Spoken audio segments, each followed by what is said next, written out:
जी तो प्यारे बच्चों, कैसे हैं आप? मैं उम्मीद करता हूँ कि आप सब ठीक होंगे। आज की वीडियो में बात करेंगे हम आपसे चैप्टर नंबर 11 यूनिट 11। और आज की हमारी वीडियो होगी एनवायरमेंटल केमिस्ट्री पर और टॉपिक रहेगा एयर। इसके जो एक्सरसाइज में शॉर्ट क्वेश्चन आंसर्स हैं उनको हल करने की कोशिश करते हैं। जी तो बच्चों, जो पहला सवाल किया जा रहा है वो ये है कि list two main sources of acid rain, यानी जो एसिड रेन होती है उसकी सोर्सेज के बारे में हमने बताना है कि दो ऐसी वजह बताएं जिससे एसिड रेन होती है। तो देखें, हवा में सल्फ़र डाइऑक्साइड गैस का बनना और हवा में नाइट्रस ऑक्साइड्स का बनना। ये जो मैं NOx लिख रहा हूँ इसका मतलब नाइट्रस ऑक्साइड भी हो सकता है, नाइट्रोजन डाइऑक्साइड भी हो सकता है और नाइट्रोजन ट्राइऑक्साइड भी हो सकता है। और SOx का मतलब है सल्फ़र डाइऑक्साइड और सल्फ़र ट्राइऑक्साइड। ये जब गैसेस पानी से मिल जाती हैं तो फिर कह लें कि ये पानी से मिलकर अपने अपने एसिड्स बनाती हैं। दैट इज़ HNO3 और HNO2, that is nitrous acid and nitric acid. और यहाँ से H2SO3 सल्फरस एसिड और H2SO4 सल्फ्यूरिक एसिड। तो ये एसिड्स जब पानी में होते हैं और बारिश बरसती है तो उसको हम एसिड रेन कहते हैं। जैसे आप ये ले सकते हैं लिस्ट टू में सोर्सेज ऑफ एसिड रेन। तो एसिड रेन जो है ये बर्निंग ऑफ फॉसिल फ्यूल से होती है। फॉसिल फ्यूल से क्या निकलता है? सल्फरस ऑक्साइड्स और नाइट्रस ऑक्साइड्स। ये हवा में चली जाती हैं। जैसे फॉसिल फ्यूल में शामिल क्या होता है? कोयला और गैसोलिन। गैसोलिन ये जो हम पेट्रोल और जो जहाज़ों का फ्यूल है, ठीक है, मिट्टी का तेल, तो हम इसको कहते हैं। और गैसोलिन आप स्पेशली कह लें कि जो जहाज़ वगैरह भी फ्यूल बर्न करते हैं, जहाज़ों का जो फ्यूल होता है उनके परों में होता है।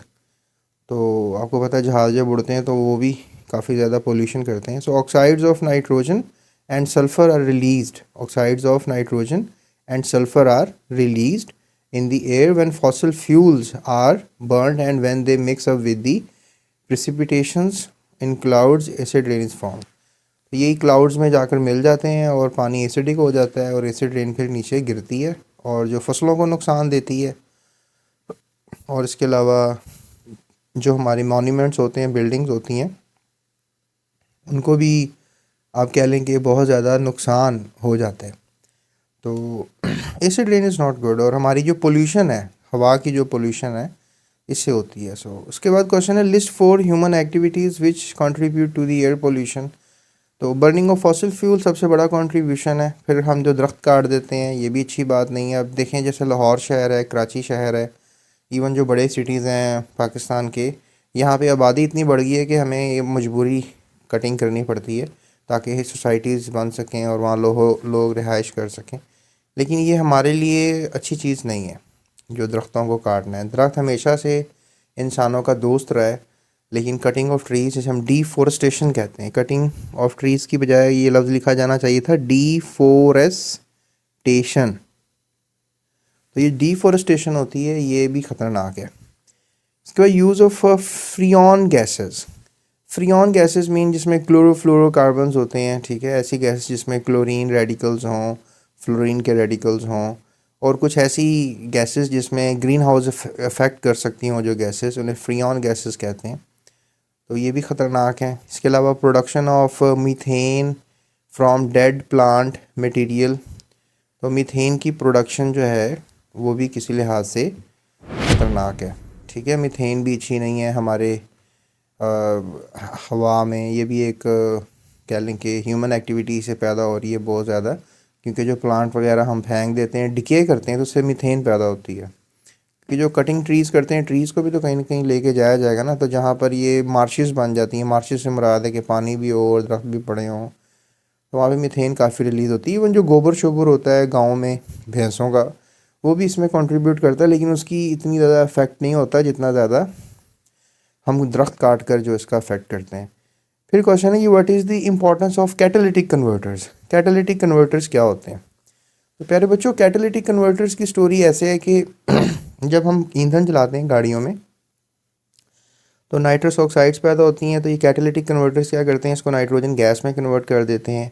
या फिर आप कहें कि जो ये गाड़ियों में ईंधन जलता है, फ्यूल जलता है, उसकी वजह से मीथेन गैस पैदा होती है, और मीथेन गैस को ये कैटालिटिक कन्वर्टर्स क्या करेंगे, ये कार्बन डाइऑक्साइड वाटर में कन्वर्ट कर देंगे, जो कि इतनी ज़्यादा हार्मफुल नहीं होती। फिर मीथेन के अलावा कार्बन मोनो पैदा होती है, इसको ये कार्बन डाई कर देते हैं। तो अगर ये कैटालिटिक कन्वर्टर्स ना हो तो फिर ये गैसेस हवा में रिलीज़ होंगी, जो कि ज़्यादा मुज़र सेहत हैं, ज़्यादा ख़तरनाक हैं। हालांकि ये गैसेस इतनी नहीं है। तो इसलिए कैटालिटिक कन्वर्टर का भी बहुत ज़बरदस्त किरदार है। गाड़ियों में बड़े महंगे लगते हैं ये। इनमें एक धात इस्तेमाल होती है, दैट इज़ प्लाटिनम। और प्लाटिनम से ये होता है कि यू कैन से कि ये जो प्लाटिनम मेटल है, इसमें कैटालिटिक कन्वर्टर बनाने में काम आता है। तो ज़्यादा हार्मफुल गैसेस को लेस हार्मफुल गैसेस में कन्वर्ट करना कैटालिटिक कन्वर्टर का ही काम होता है। ये साइलेंसर्स नहीं होते, कोई ख़ास चीज़ ना समझें। ये जो गाड़ियों के साइलेंसर्स होते हैं उन्हीं में लगे होते हैं ये, तो they are being used there. उसके बाद what is the role of automobile in air pollution. Automobile यानी जितनी भी हम गाड़ियाँ चलाते हैं जो फ्यूल पे चलती हैं, उसमें हवा में कैसे इनका किरदार है। तो आपको ये पता होना चाहिए कि भाई जो गाड़ियाँ होती हैं उसमें डेंजरस गैसेस निकलती हैं, जैसे कार्बन मोनोऑक्साइड, नाइट्रोजन के ऑक्साइड्स, हाइड्रोकार्बन्स और पार्टिकुलेट मैटर भी बहुत सा निकलता है। तो ये जो एग्जॉस्ट फ्यूम्स होते हैं जो गाड़ी से निकल रहे होते हैं, ये रिस्पॉन्सिबल हैं एयर पोल्यूशन के। ठीक है। उसके बाद है define global warming. Global warming से क्या मुराद है। देखें प्यारे बच्चों, जब भी ये गैसेस निकलती हैं, स्पेसिफिकली कार्बन डाइऑक्साइड का बहुत ज़्यादा हो जाना, इससे होता है ग्रीन हाउस इफेक्ट। उससे ये होता है कि ग्रीन हाउस इफेक्ट से क्या मुतलका एरिया का टेम्परेचर बढ़ जाता है, और फिर वो बड़े बड़े जो ग्लेशियर्स होते हैं, या कह लें जो पहाड़ों के ऊपर बर्फ़ होती है वो पिघलती है। तो मतलब ग्लोबल वार्मिंग का सिंपल सा मीनिंग है कि ग्लोब गर्म हो रहा है। तो हम इसी वजूहात के पीछे रहते हैं कि ग्लोब, हमारा जो अर्थ है वो गर्म क्यों हो रहा है। तो उसके पीछे यही वजह है, ये जो गैसेस हैं, ग्रीन हाउस गैसेस। तो इसमें ये आंसर ले सकते हैं कि जो एक अर्थ है उसमें जो हम बहुत सी ह्यूमन एक्टिविटी से गैसेस एमिशंस हो रहे हैं, तो अर्थ के ऊपर एक चादर सी बन जाती है। जैसे आप कहीं उड़ाते हैं ना, डस्ट वगैरह उड़ाते हैं, तो वहाँ पर कैसा धुआं सा हो जाता है। इस तरह समझें कि ये गैसेस भी एक ब्लैंकेट बना रही हैं अर्थ के ऊपर, और ट्रैप कर रही हैं सन की हीट को, जो कि सन की हीट ट्रैप नहीं होनी चाहिए। So this leads to the global warming and climatic change. उसको हम ग्लोबल वार्मिंग और क्लाइमेटिक चेंज कहते हैं।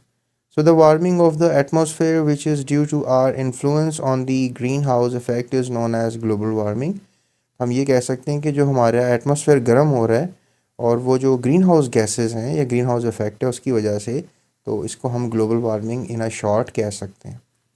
तो दीज आर दी क्वेश्चंस। सो अगर आप इन चैप्टर्स के नोट्स चाहते हैं तो you can buy those notes bye paying a very minor amount. Description में नंबर है, वहाँ से आप हमारा नंबर हासिल कर सकते हैं। और इसके अलावा इस चैनल को सब्सक्राइब करें फॉर मोर वीडियोस, और अपने दोस्तों के साथ भी इस वीडियो को शेयर करें। Subscribe. Thank you for watching GS Academy.